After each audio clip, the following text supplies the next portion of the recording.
எல்லோருக்கும் வணக்கம். எல்லோரையும் வேர்ல்ட்ஸ் பெஸ்ட் தமிழ் சேனலுக்கு வரவேற்கிறோம். இந்த காணொளியில் நாம் பார்க்கவிருப்பது தினசரி நடப்பு நிகழ்வுகள் 9 ஜூன் 2024, 10 ஜூன் 2024 மற்றும் 11 ஜூன் 2024 ஆகிய 3 தினங்களுக்குரிய தினசரி நடப்பு நிகழ்வுகள். இதுவரைக்கும் நம்ம வேர்ல்ட்ஸ் பெஸ்ட் தமிழ் சேனலை சப்ஸ்கிரைப் பண்ணாத புதிய நண்பர்கள் இருந்தீங்கன்னா சப்ஸ்கிரைப் பண்ணிவிட்டு காணொளியில் பாருங்கள். முதல் கேள்வி, இந்தியாவின் பிரதமராக நரேந்திர மோடி எத்தனையாவது முறையாக பதவியேற்றார்? 3வது முறையாக, அதாவது தொடர்ந்து 3வது முறையாக 2014 முதல் 2019 வரை, 2019 2024 வரை, தற்போது 2024 முதல் 3வது முறையாக பதவியேற்றுள்ளார். அடுத்து, 3வது முறையாக பிரதமராக பதவியேற்ற நரேந்திர மோடி அமைச்சரவையில் எத்தனை பேர் அமைச்சர்களாக பதவியேற்றனர்? 3வது முறையாக பிரதமராக பதவியேற்ற நரேந்திர மோடி தலைமையிலான அமைச்சரவையில் எத்தனை பேர் அமைச்சர்களாக பதவியேற்றனர்? 71 பேர். 71 பேர். அடுத்து, இந்தியாவின் பாதுகாப்புத்துறை அமைச்சராக தொடர்ந்து 2வது முறையாக பதவியேற்றவர் யார்? ராஜ்நாத் சிங். ராஜ்நாத் சிங். மத்திய வேளாண் மற்றும் விவசாயிகள் நலத்துறையின் புதிய அமைச்சராக பொறுப்பேற்றவர் யார்? மத்திய வேளாண் மற்றும் விவசாயிகள் நலத்துறையின் புதிய அமைச்சராக பொறுப்பேற்றவர் யார்? சிவராஜ் சிங் சௌஹான். சிவராஜ் சிங் சௌஹான். அடுத்து, சிக்கிம் மாநிலத்தின் புதிய முதலமைச்சராக பதவியேற்றவர் யார்? சிக்கிம் மாநிலத்தின் புதிய முதலமைச்சராக பதவியேற்றவர் பிரேம் சிங் தமாங். பிரேம் சிங் தமாங். தமிழ்நாடு லோக் ஆயுக்த அமைப்பின் புதிய தலைவராக நியமனம் செய்யப்பட்டவர் யார்?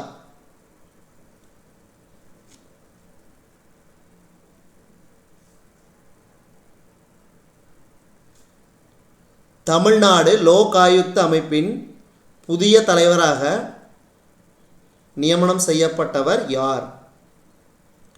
மு ராஜாராம். மு ராஜாராம்.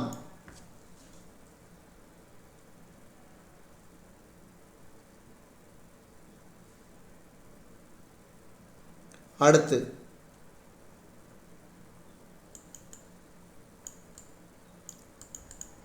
முதல் பெண் கடற்படை ஹெலிகாப்டர் பைலட் பட்டம் பெற்று வரலாறு படைத்தவர் யார்? முதல் பெண் கடற்படை ஹெலிகாப்டர் பைலட் பட்டம் பெற்று வரலாறு படைத்தவர் அனாமிகா பி ராஜு. அனாமிகா பி ராஜு. அடுத்து, 2024 ஆண்டுக்கான கோல்டன் விங்ஸ் விருது எத்தனை பேருக்கு வழங்கப்பட்டது? மொத்தம் 21 பேருக்கு. அதாவது, பறப்பதில் மெரிட் வரிசையில் முதலிடம் பிடித்த பயிற்சி விமானிக்கான FOCING கிழக்கு கடற்படை கட்டளை சுழல் கோப்பை லெப்டினன்ட் குர்கிரத் ராஜ்புத்துக்கு வழங்கப்பட்டது. மைதான பாடங்களில் மெரிட் வரிசையில் முதலிடம் பிடித்ததற்காக சப் லெப்டினன்ட் குண்டே நினைவு புத்தக பரிசு லெப்டினன்ட் நிதின் சரண் சதுர்வேதிக்கு வழங்கப்பட்டது. ஒட்டுமொத்த ஆர்டர் ஆஃப் மெரிட்டில் முதலிடத்திற்கான கேரள ஆளுநர் சுழற்கோப்பை லெப்டினன்ட் தீபக் குப்தாவுக்கு வழங்கப்பட்டது. லடாக் யூனியன் பிரதேசத்தைச் சேர்ந்த முதலாக நியமிக்கப்பட்ட கடற்படை அதிகாரியான லெப்டினன்ட் ஜம்யாங் சேவாங் தகுதி வாய்ந்த ஹெலிகாப்டர் பைலட்டாக வெற்றிகரமாக பட்டம் பெற்றார். அடுத்து, மத்திய உள்துறையின் புதிய அமைச்சராக பொறுப்பேற்றவர் யார்? அமித்ஷா. அமித்ஷா.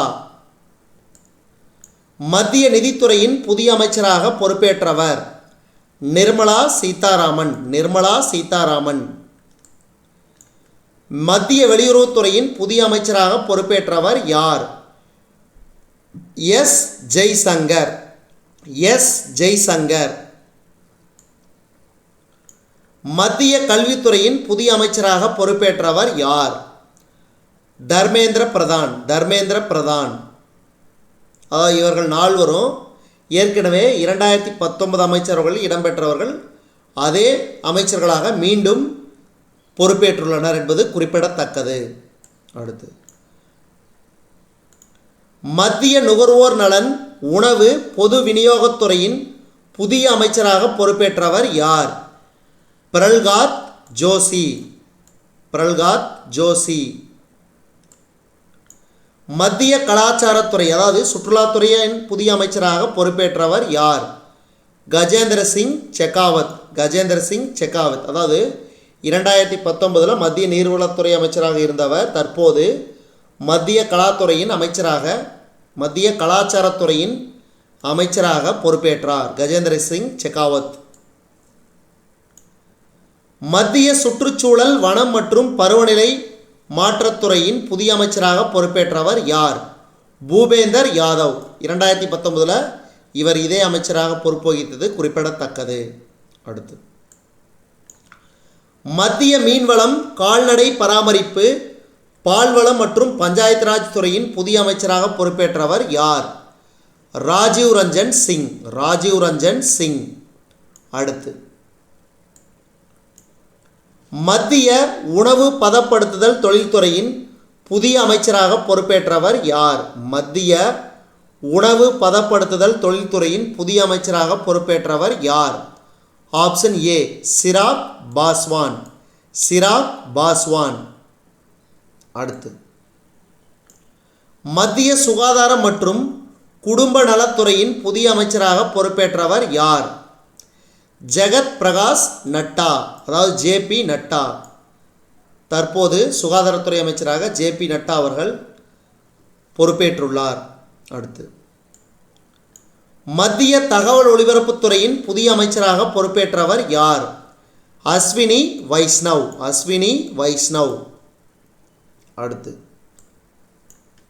கடந்த முறை சுகாதாரத்துறை அமைச்சராக இருந்த மன்சுக் மாண்டவியா அவர்கள் மத்திய தொழிலாளர் நலன் மற்றும் வேலைவாய்ப்பு துறையின் புதிய அமைச்சராக பொறுப்பேற்றுள்ளார். மன்சுக் மாண்டவியா. அடுத்து, மத்திய குறு சிறு மற்றும் நடுத்தர தொழில்கள் துறையின் புதிய அமைச்சராக பொறுப்பேற்றவர் யார்? ஜித்தன் ராம் மாஞ்சி. புதிய மற்றும் புதுப்பிக்க வல்ல எரிசக்தி துறையின் புதிய அமைச்சராக பொறுப்பேற்றவர் யார்? புதிய மற்றும் புதுப்பிக்க வல்ல எரிசக்தி துறையின் புதிய அமைச்சராக பொறுப்பேற்றவர் யார்? பிரலாத் ஜோஷி.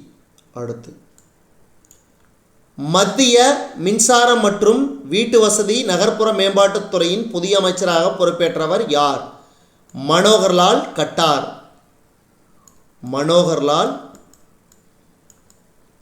கட்டார். அடுத்து, மத்திய ரயில்வே தகவல் ஒலிபரப்பு மின்னணு தகவல் தொழில்நுட்பத்துறையின் புதிய அமைச்சராக பொறுப்பேற்றவர் யார்? ஜித்தன் ராம் மாஞ்சி. மன்னிக்கவும்,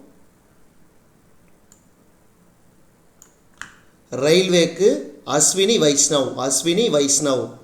மத்திய ரயில்வே தகவல் ஒலிபரப்பு மின்னணு தகவல் தொழில்நுட்பத்துறையின் புதிய அமைச்சராக பொறுப்பேற்றவர் அஸ்வினி வைஷ்ணவ். அடுத்து, மத்திய இளைஞர் நலன் விளையாட்டுத்துறையின் புதிய அமைச்சராக பொறுப்பேற்றவர் யார்? மன்சுக் மாண்டவியா.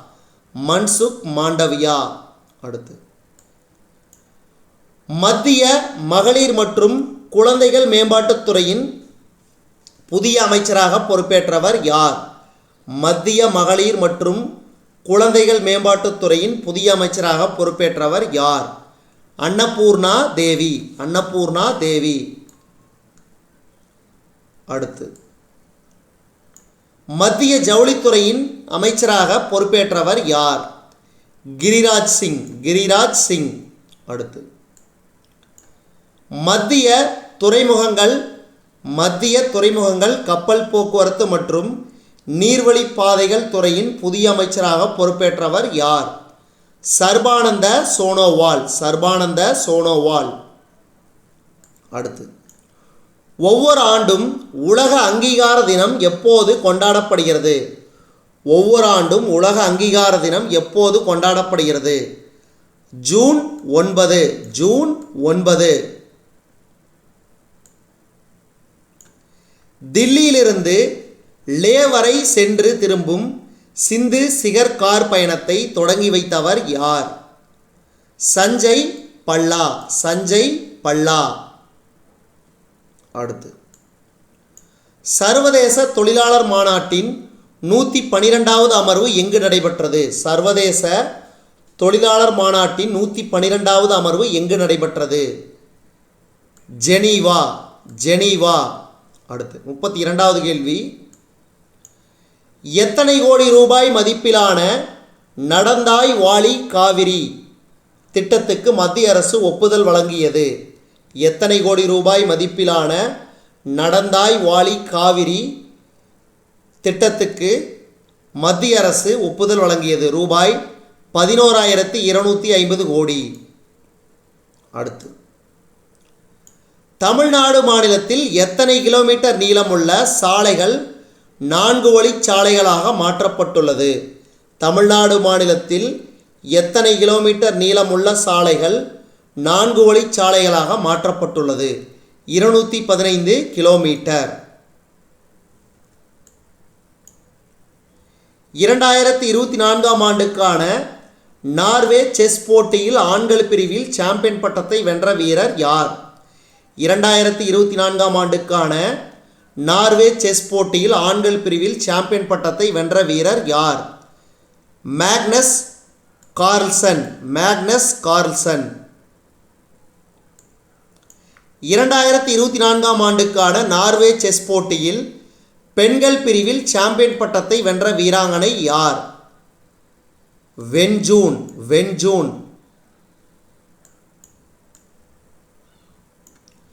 2024ஆம் ஆண்டுக்கான பிரெஞ்சு ஓபன் டென்னிஸ் போட்டியில் பெண்கள் ஒற்றையர் பிரிவில் சாம்பியன் பட்டத்தை வென்ற வீராங்கனை யார்? இகா சுவியாடெக். இகா சுவியாடெக். அடுத்து, 2024ஆம் ஆண்டுக்கான பிரெஞ்சு ஓபன் டென்னிஸ் போட்டியில் ஆண்கள் ஒற்றையர் பிரிவில் சாம்பியன் பட்டத்தை வென்ற வீரர் யார்? Carlos Alcaraz. Carlos Alcaraz. சமீபத்தில் காலமான ராமோஜி ராவ் எந்த துறையுடன் தொடர்புடையவர்? சமீபத்தில் காலமான ராமோஜி ராவ் எந்த துறையுடன் தொடர்புடையவர்? Cinema. Ramoji Rao film city யோட அதாவது இயக்குனர், அதை உருவாக்கியவரும் இவர் தான், ஃபவுண்டர். அடுத்து, அதாவது தலைவர். சமீபத்தில் காலமான பில் ஆண்டர்ஸ் எந்த துறையுடன் தொடர்புடையவர்? விஞ்ஞானி. விஞ்ஞானி. நன்றி.